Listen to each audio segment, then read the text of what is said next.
Ал біздің бағдарламамызға жаңа сен өзің айтып өткен ер азаматымыз келіп қалыпты. Айбол Мұхамеджан. Айбол мырзаны дәл қазір дуғыл шапақпен Айбол Мұхамеджанов. Ол бір емес, бірнеше әйел алуға ер азаматтар болады. Сәлематсыз. Ер азамат бірінші бағдарламамызға келеді дегеннен кейін сізге осы тәтті емес, өте пайдалы. Жоқ, енді тәтті емес дегенім бананнан, алмадан жасалатын смузилер бар ғой, тәтті, иә? Өшіңді алайын деген ба? Біз өте пайдалысын дайындап жатырмыз. Ер азамат деген. Бәлкім ойыңды өзгертерсің дейсің ғой. Өйткені расымен ер азаматта. Сен қарсы емессің ғой, Айбол. Бірнеше әйел алуға қарсы емессің. Бір емес, екі сүйіктің бар деп айтыпсың, рас па? Иә. Мәссаған, оны әйелің біле ма? Екінші сүйіктіңді біле ме? Жоқ, мен үйленбегенмін. Үйленбеген. Онда болатын сияқты енді ер азаматтар. Екі қызым бар. Яғни екеуі бір-бірін таниды ма? Жоқ. Танымайды. Қазір бағдарламамызды көріп отырса, менің ойымша екеуі де жылап қалған сияқты. Бір оқтен екі қоянды жіберіп аласың ғой. Жоқ. Одан ұялмайсың еш нәрсен, иә? Қыздар көп қой дейсің ғой, иә? Қыздар көп қой дейсің ғой, иә? Дейді. Жасыңыз нешеде? 24-те. Немен айналысасыз? Қолөнермен айналысам. Не жасайсыз? Аспаптар.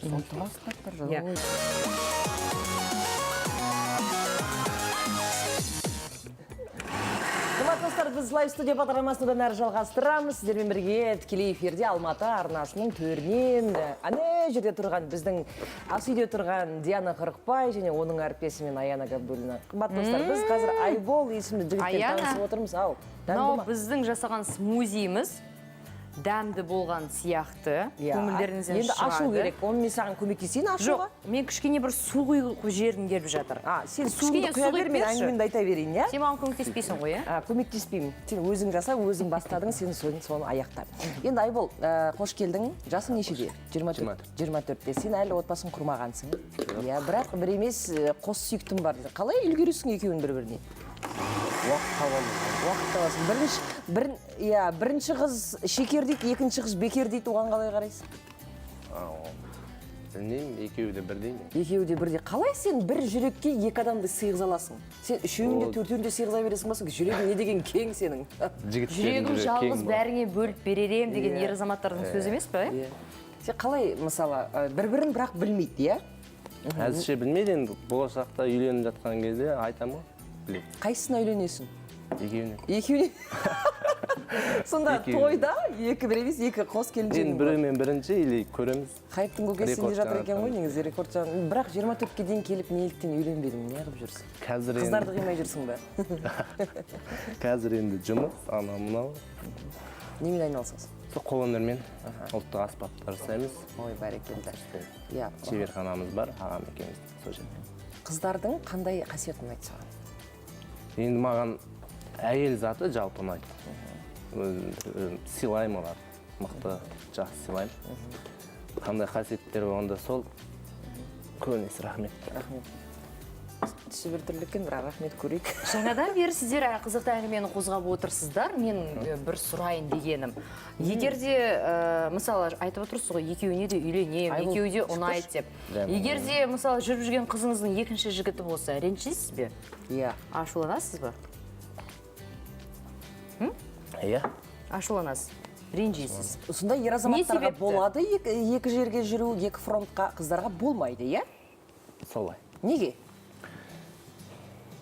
Өйткені... Мысалы, мен сіздің екінші сүйіктіңіз болса, маған сіздің үнемі көңіліңіз жетпейді. Не істеймін? Мен кетіп қалатын сияқты. Сонда не істейсің? Уақыт табамын. Маған аз болса ше. Жоқ, қазір бізге Айбол қысқа нұсқа айтып беріп жатыр. Нақты айтыңызшы. Мысалы, екі қызыңыз бар. Уақытыңызды қалай өткізесіз олармен? Қалай екіге бөліп бересіз? Түске дейін біреумен жүресіз, түстен кейін екіншісімен. Екеуі бір-бірін танымайды. Егер де танып қалса, біреуі айқай-шу шығарса, не істейсіз? Ой, шығара қоймайды, екеуі де жақсы көреді. Бірақ екеуінің екеуі де жақсы көреді. Айбол, сен екеуінің біреуін бәрібір жақсы көресің, біреуін жақсы көресің. Екеуін де жақсы. Қалай ол мүмкін емес? Жоқ, аян тұра тұршы, мысалы қара. Екеуі сені жақсы көреді, сен оларды жақсы көресің. Мінеке жаңа айтып отырмын ғой, бір қызың ішінде екінші жігіті болса. Сен де жақсы көресің. Сен білмейтін шығарсың. Сен мысалы түстен кейін ана қызбен жүрсең, ол кешке біреумен жігітпен кездесіп келсең, сен білмейсің. Ондай емес. Немесе ана қызбен отырып, ана сен қайдасың деп жазып жіберетін шығарсың, иә? Ондай емес, сен екеуіне де сенемін, олар да маған сенеді. сонда қалай Мен Айболды түсінбей отырмын. мен түсінбей Ренжімеңіздер енді. сен бәрібір де бір бірінен асып түсу керек деп ойлаймын. Әлде таңдау жасай алмай жүрсің ба? Бәрі біреуіне үйленуің керексің. Жоқ, Олар саған жар бола алатын әйел ретінде көресің ба оларды? сол именно екеуін сол жар ретінде өзім таңдап жүрмін. Әйтпесе қыз көп. Иә. Қыз көп, екеуін таңдап жүрмін. Екеуіне де үйленетін ойым бар. Енді бірден үйленбесем де біреуін бірінші, екіншісін екінші. Яғни екі әйел алуға Осы қарсы. сәтте келесі сұрақ қойғым келіп отыр. Айбол, біз біреуді жақсы көрген кезде күлкісі үшін, мінезі үшін, көзі үшін жақсы көреміз дейміз. Бірінші қызыңды не үшін жақсы көресің, және де екіншісінің қандай қасиеттері ұнайды? Ең бастысы бұл жерде адамгершілік қой. Адамгершіліктері жақсы. Ер адам Қызық емес. Қандай? Жоқ, оның көзі әдемі болу керек, бойы ұзын болу керек. Әдемілік Иә, жақтарынан әрине. әдемі, пысық, тамақ Біріншісі ма, әлде екеуі де ме? Екеуі де әдемі. Екеуі де бірдей ғой. Жалғыз бірақ әдемі қыз жоқ па, бәрі әдемі қыздар. Диана в шоке. Мен давлением көтеріп кетті. Жоқ, қазір енді былай түсіндім. Айбол әйел болатын екеуінің біреуін таңдап жүр, иә? Әзірге екеу. Әзірге біреу. Енді бойдақ болғаннан кейін онда одан кейін болатын екінші. сияқты. Ер азаматқа жүріс жарасымды деп ойлайсың, иә? Үйленгеннен кейін де 10 жыл бойдақ дейді ғой. Мәс. Иә, қымбатты көрермен, біздің әріптестеріміз фильмнен үзіндіні дайындап қойыпты. Соны көріп алайық. Мүмкін Айбол өзінің қылықтарын байқап қалар, кім білсін. Экраннан алыстамаңыздар. Идем к своей курортной и ей указывай, а меня нечего учить. Ну при чем тут это? Ну, Это. Ишь ты, орган движения не лечили. Орган движения. Потрубать вам, чертовой матери, эти органы-то, чтоб дури-то не маялись. Натворил делов и сам весь избился, я же вижу. Базар вон. В магазин домой иду, вся трясусь, к воротам подойду, думаю, нет там тебя, а мне чего там тогда делать? Надь, я не думал раньше-то. Я умру, Надь. Я за вас умру, не за себя, Надь. Пусть режут, что хотят со мной делать, только чтобы вы жили, а? Айбол, өзіңді таптың ба? Көзге шөп салатын ер азаматтарға енді бір заң шығару керектін сияқты. Хромосома шығаратын жерлерде пытық десе алсаң, сосын көзге шап. Сөйтіп не істейміз? Ал, біз кесіп тастап сөйтіп не істейміз Аяна? Енді көзге шөп салмайтын болады, бірақ күйеуің болады Сөйтіп сосын. отырайық бәрін шай ішіп. Жоқ, Қазақстанды қазір демократия. Қазақстан жер үлкен, Иә. білесіздер. Бірақ халық санын білесіздер, ол да аз. Бір ер азаматқа 5 қыздан келеді. Сөйтіп, қазір Аяна, тыңдайықшы, мен осы ер азаматтың сөздерін тыңдағым келіп отыр. Иә, сөйтіп. Өсу керек, чекесі торықтай, кеудесінде намыс қайнаған жаңағындай. Жігіттерді дүниеге алып келу керек, Қазақстан санын көбейту керек. Солай көбейту керек та. Яғни бірнеше әйелден алып па? Бірнеше әйел болғанда, сол екеуі жететін шығар. Екеуден бір төрттен Төрт дүниеге бала. әкелсең дейсің ғой, иә? Яғни бірақ бала туған фигурам кетіп қалады деп жатса, басқа үшіншісін көруге болады. Мәссаған. Сен сонда адамның түрін тамаққа қосып жейсің, иә? Жоқ.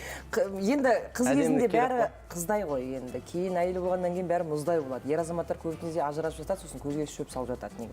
Сен сонда Мен енді ажырасуға көп себептерде жаңағындай қарай алмау, жағдайын жасай алмау, сондай себеп болатын шығар.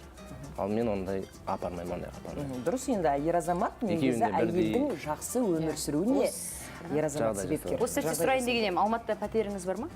Жоқ, Құдай қаласа, соған жұмыс істеп жатырмын. Алғаннан кейін Үйленесіз. Екі қыздан не Осы пайда сәтте табасың? айта кету керек. Сіз жұмыс істеп бір пәтер алғаннан кейін бір рет үйленесіз. Ал екінші келіншекті алу үшін тағы да жұмыс істейсіз. Оған автокөлік алып беру керек, оның жағдайын жасау керек. Біріккен Дубайда бар ғой біздің арабтарымыз. Біріккен Араб әмірлігінде негізі 2-3 әйел алған себептер олардың жағдайлары жақсы, үй әпере алады, автокөлігін сатып алып береді. Сол себепті олар бірдей қалыпта 3 әйелінде жақсы жағдайды ұстап отыр. Сіздің өзіңіздің үйіңіз жоқ дейсіз. жоқ, мен аламын. Қашан аласыз? Құдай қаласа, осы 1-2 жылдан кейін аламыз. Бір араб есіме түсіп отыр, бір арабтың 72 әйелі болған дейді. 72 әйелі болған, жағдай кәдімгідей жасап тастаған ғой енді өзін. Сөйтсе 70-ші әйел кім деп ойласаң да бірінші әйеліне қайтып барған екен. Неке бәрібір ер азамат еркектігін жасайды да бірінші әйеліне қайтып келетін сияқты. Жоқ, олар қайтатындай ажыраспайды ғой, Аяна. Олар сол жақта күнделікті өмір сүреді. Күнделікті өмір сүреді, бірақ бірінші әйелімен оянады ғой. Сейсенбі, сәрсенбі деп. Не важно, с кем ты спишь, важно, ты с кем просыпаешься. Вот. Сөйтіп, Айбол, бағдарламамызға келіп қалыпсыз. Екінші бақпа дейді. Сіз әлі өзіңіз үйленбегенсіз. Үй болу, үйлену оңай, үй болу қиын дейді. Мүмкін бір рет үйленгеннен кейін бұл ойыңыздан арылатын шығарсыз. Кім білсін? Бұл өмірдің қиындығын әлі түсінбеген сияқтысыз сіз. Жоқ, қиындығын бір кісіде-ақ көріп білемін. Енді қашан үйленбек ойың бар? Айтып тұрмын ғой, үй алып алайын, астыма машинамды алып алайын. Көлікте жоқ, пәтерде жоқ, бірақ 2 қызың бар. Енді ол қызым. Ал қыздардың жағдайы бар ма? Бар. Көліктері бар шығар, пәтерлері бар Көліктері шығар. жоқ. Олар немен айналысады? Жұмыс істейді, Не біреу жұмыс істейді? официант болып істейді, біреу Түсінікті. студент. Жас қыздар, иә? Жастар. Студенттер. Жас. Иә, олар да енді әлі жас болғаннан кейін, оларда буыны қаны қайнап тұрған кез ғой енді. Иә, Сәл мүмкін бір-екі жылдан кейін оянады. Ол қыздар өздері бүгінгі бағдарламаны көрмесе де құрбылары байқап қалған болар, сәлемдемесін алып барады. Сол себепті Айбол бүгін үйіне барғаннан кейін бір кішкене бір айқай-шудың көкесін көретін сияқты. Негізі сондай сәтте жоқ. Осындай сәтте кетіп қалып жатса, басқа қыз тауып аласың ба? Екіншісін? Енді қазір кете қоймайды ғой, өйткені ол сенімдімен кетпейтін. Не себепті? Не себепті сенімдісің, мен түсінбеймін. Үйің жоқ, пәтерің жоқ, автокөлігің жоқ, беріп жатқан ақшаң жоқ. Не себепті сенімдісің? Өзіңе сенімдісің. Жарайды, кетсе кетіп қалсын, басқасын тауып алайын. Үшіншісін тауып аласың ғой. Енді былай жасайық.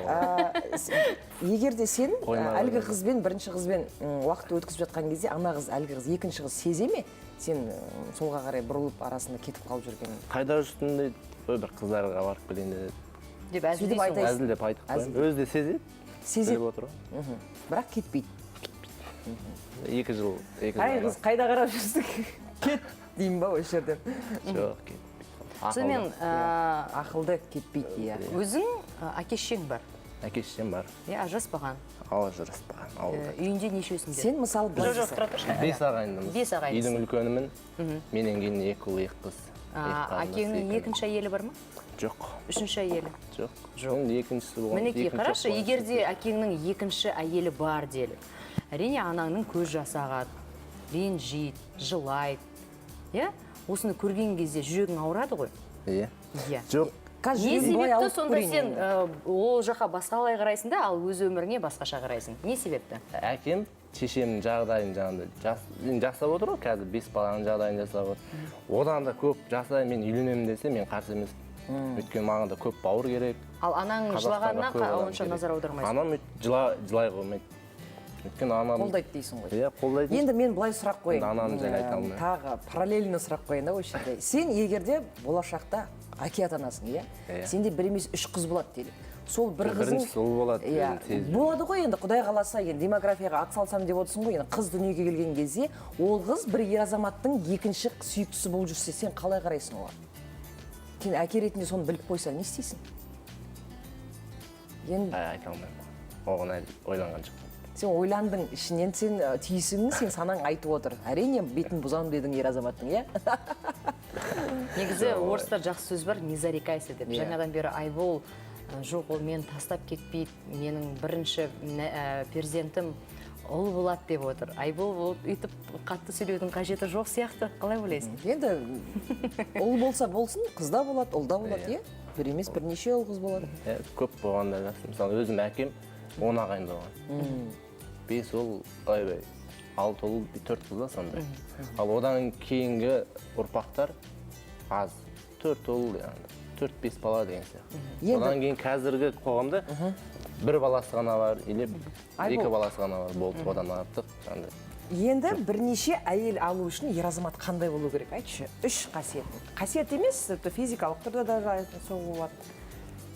Ер азамат бірнеше әйел болу үшін мықты болу керек. Мықты, қай жағынан мықты? Барлық жағынан мықты болу керек. Мінез, иә? Мінез жетеді. Екінші?